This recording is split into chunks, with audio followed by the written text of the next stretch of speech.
আমি আপনাকে প্রণাম নিবেদন করছি। সুন্দর প্রতিকৃতি দুটো ফুটিয়ে তুলেছেন, তার জন্য খুব সুন্দর, ভালো থাকবেন। আর একটা তো সুন্দর অনুষ্ঠান চলছে, সুন্দর আমরা প্রদীপ প্রজ্বলন করেছি, গান শুনছি, ম্যাডামের স্পিচ শুনলাম। এই মুহূর্তে আমাদের মধ্যে উপস্থিত রয়েছেন কলেজের প্রিন্সিপাল, মানে একদিকে ডিএড এবং ডিএলএড। ডিএড সেকশনের প্রিন্সিপাল ডক্টর বাণী সিং ভাই এবং ডিএলএড কবি। সেক্রেটারি সাহেব রয়েছেন সৌমিত্র বিশ্বাস এবং আমার সঙ্গে এসেছেন বঙ্গবাসী কলেজের অ্যাসিস্ট্যান্ট প্রফেসর শ্রীমন্ত পাল। রয়েছেন এই কলেজেরই অ্যাসিস্ট্যান্ট প্রফেসর ডক্টর বিপুল চক্রবর্তী, যিনি আমাকে সাহায্য করেছেন, তাকে ধন্যবাদ জানাচ্ছি। আমাকে এই পক্ষে আজকের দিনে আমন্ত্রণ জানানোর জন্য। অনুষ্ঠান চলছে, চলবে অনেকক্ষণ, কিন্তু আজকের দিনটা, আজকে 19শে মে, একটা বিশেষ কারণে আজকের দিনটা বিখ্যাত। কেউ একজন বলো দেখি কেন?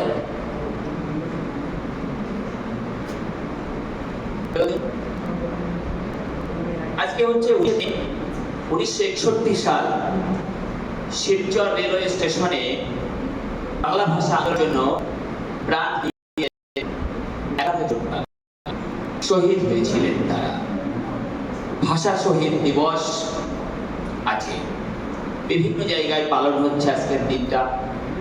আমি অফিস যাবার পথেও দেখেছি সদরের মোড়ে, ওখানেও একটা শহীদ বেদিতে, সেখানেও পুষ্প মাল্য দেওয়া হয়েছে। এদের নাম আমি একবার শুধু উচ্চারণ করছি এখানে: কমলা ভট্টাচার্য, শচীন্দ্র পাল, কানাইলাল নিয়োগী, সুনীল সরকার, সুকমল পুরকায়স্থ, কুমুদ রঞ্জন দাস, চণ্ডীচরণ সূত্রধর, তরণী দেবনাথ, হিতেশ বিশ্বাস, বীরেন্দ্র সূত্রধর, সত্যেন্দ্র দেব।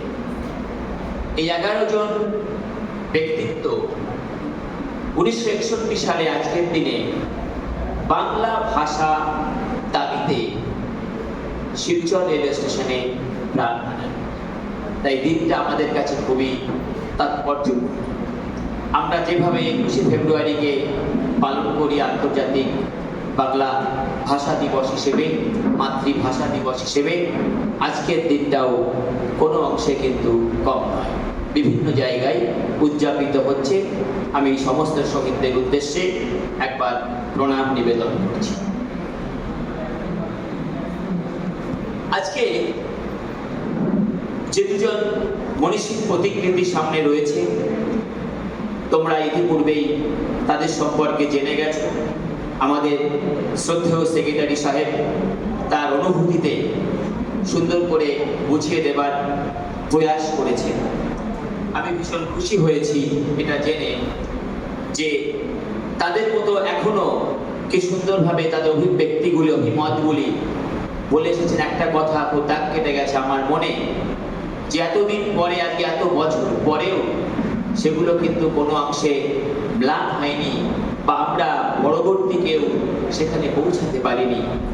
আজও আমরা দীর্ঘদিন ধরে সেগুলো কিন্তু বয়ে বেড়াচ্ছি আমাদের স্মৃতি এবং আমাদের সত্তা এবং আমাদের অনুভূতি দিয়ে।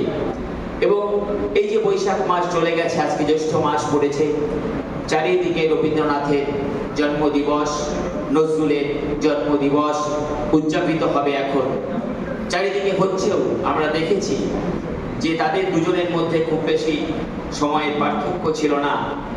একজনের জন্ম ছিল 1861 সালের 7ই মে, আর একজনের 1899 সালের 24শে মে। সেই দিক দিয়ে এই মে মাস এবং আজকেও এই 19 তারিখে একটা সুন্দর দিনে সেইটা এই কলেজটা উদযাপিত হচ্ছে, যা একটা আগামীর ইতিহাস হয়ে থাকবে। এবং আমি মনে করি, আমিও যখন আজ থেকে কত হবে 21 বছর আগে যখন বিএড পাস করেছি, 2005 সালে আমি বিএড পাস করেছি কল্যাণী বিশ্ববিদ্যালয় থেকে। খুব মিস করতে হয়, সারা জীবনের সমস্ত শিক্ষাগুলোকে পরাজিত হয় এই বিএড এর কাছে এসে। এটা ভোলা যায় না। এখানকার স্মৃতি, এখানকার বন্ধু বান্ধবী, এখানকার স্যার ম্যাডাম, একটা অন্যরকম ভালোবাসা এই বিয়ে। তাই তোমরা যারা এখানে এই কোর্সে অন্তর্ভুক্ত হয়ে আছো, আমি মনে করি এই দিনগুলো হচ্ছে ভীষণ গৌরবময়, সেটা মাথায় রাখবে। আগামী দিনের ক্ষেত্রে কিন্তু এটা একটা তোমাদের কাছে খুব স্মরণীয় হয়ে থাকে। আজকে যে বিষয়ে আমার কয়েকটি কথা বলার কথা, তার মধ্যে বেশ কিছু বিষয় জড়িয়ে আছে। একদিকে হচ্ছে এডুকেশন এবং তার পেডাগগি, একদিকে রবীন্দ্রনাথ ঠাকুরের যে শিক্ষা চিন্তা, কাজী নজরুল ইসলামের শিক্ষা চিন্তা, এবং আমাদের বর্তমান সময়ের যে চাইল্ড সেন্ট্রিক যে এডুকেশন, যেটা আমরা বারবার বলি, আমাদের বিভিন্ন সময়ে যেগুলো বলা হয় সেইগুলো নিয়ে। আমি এই সবকটা নিয়ে একটা বইয়ের নাম বলবো, যে বইটা এগুলো উল্লেখ করা আছে। আমি সকালবেলা আমার বাড়িতে সেটা একটু খুঁজে পাইনি, না হলে এখানে দেখাতাম। বইটার নাম তত্ত্বচান। বইটার নাম তোমরা কেউ শুনেছো?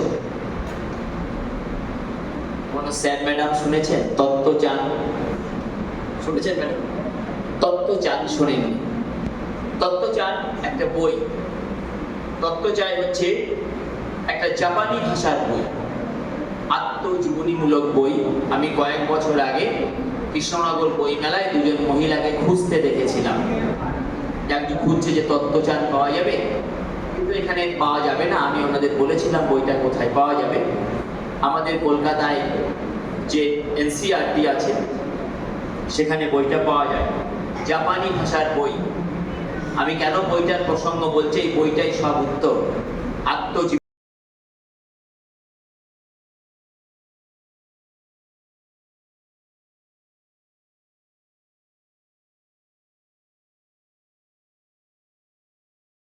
সাজানো ফুলের বাগানটাকে ভাঙতে ভাঙতে নিয়ে ও ঢুকছে,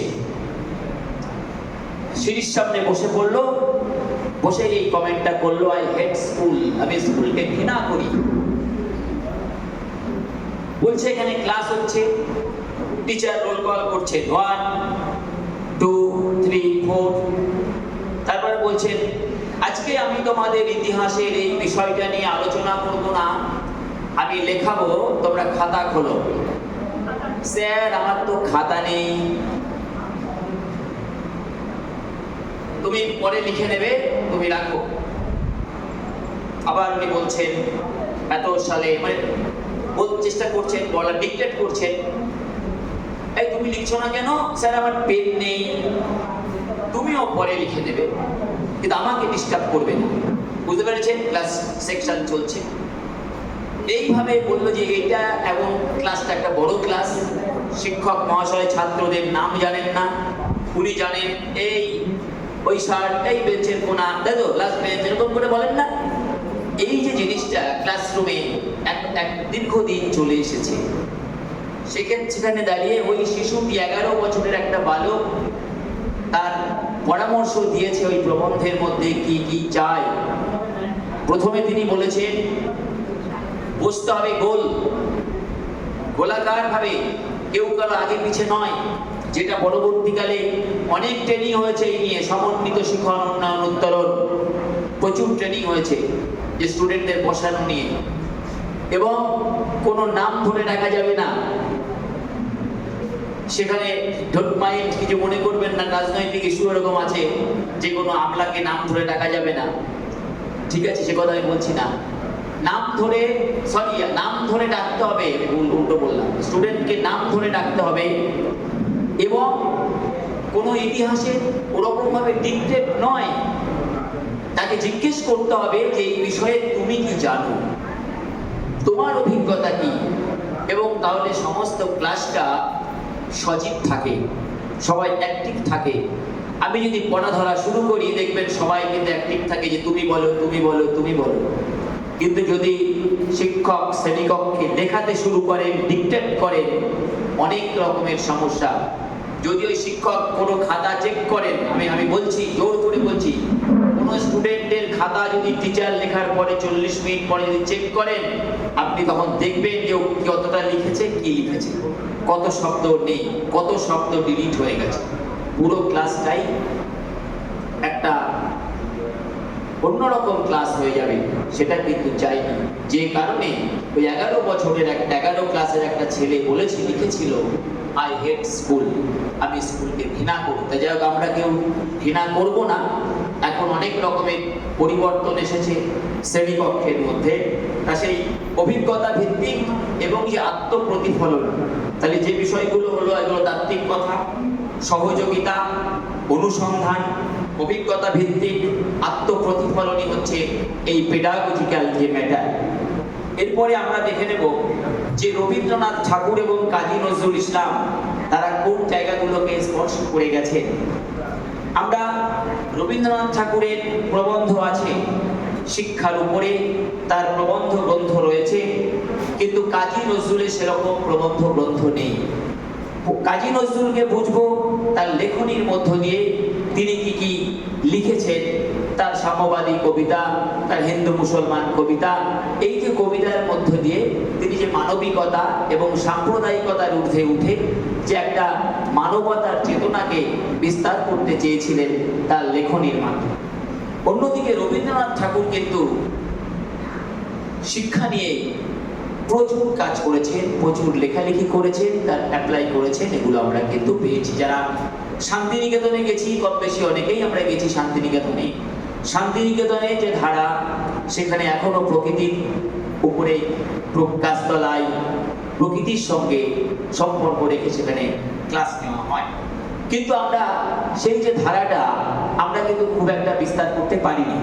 আমরা দেখেছি পরবর্তীকালে পশ্চিমবঙ্গের বেশ কিছু স্কুলে একটা দুটো মডেল ক্লাস করা আছে মাঠে, ওপেনে, প্রকৃতির সঙ্গে ক্লাস নেবার জন্য একটা গাছতলায় একটা করা আছে। কিন্তু সেটা আপনারা বোঝেন, বর্ষাকাল, বিভিন্ন সময় বিদ্যালয়গুলো বন্ধ থাকে, মাঠে ঘাস থাকে, যে কারণে সেগুলো সম্ভব হয় না।